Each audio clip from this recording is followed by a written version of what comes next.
બ્રાહ્મણો દ્વારા વડાપ્રધાન શ્રી દ્વારા માતાજીનું પૂજન અર્ચન થશે.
श्री नरेंद्र भाई मोदी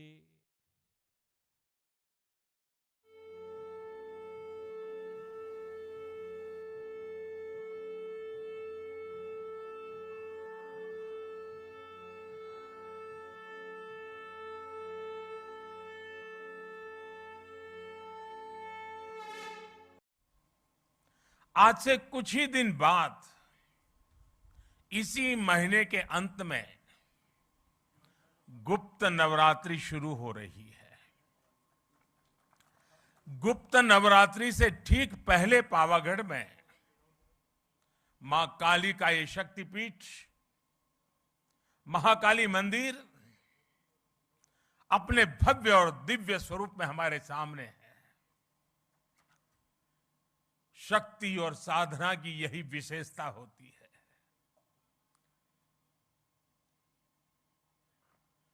गुप्त नवरात्रि है, लेकिन शक्ति सुप्त नहीं होती है, शक्ति कभी लुप्त नहीं होती है. जब श्रद्धा, साधना और तपस्या फलीभूत होते हैं तो शक्ति अपने पूर्ण वैभव के साथ प्रकट हो जाती है. पावागढ़ में महाकाली के आशीर्वाद से हम गुजरात और भारत की उसी शक्ति का प्राकट्य देख रहे हैं. आज सदियों बाद महाकाली का ये मंदिर अपने विशाल स्वरूप में हमारे सामने हमारे मस्तक को भी ऊंचा कर देता है. आज सदियों बाद पावागढ़ मंदिर में एक बार फिर शिखर पर ध्वज फहरा रहा है.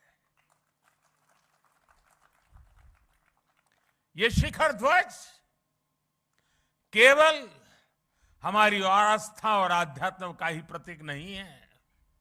ये शिखर ध्वज इस बात का भी प्रतीक है कि सदियां बदलती हैं, युग बदलते हैं, लेकिन आस्था का शिखर शाश्वत रहता है.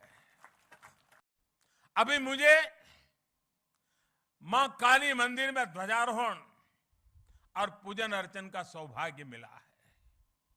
मां काली के दर्शन करते समय मैं सोच रहा था कि आज मां काली के चरणों में आकर क्या मांगू. मां काली का आशीर्वाद लेकर इतिहास गवाह है, स्वामी विवेकानंद जी मां काली के आशीर्वाद लेकर के जन सेवा से प्रभु सेवा में लीन हो गए थे.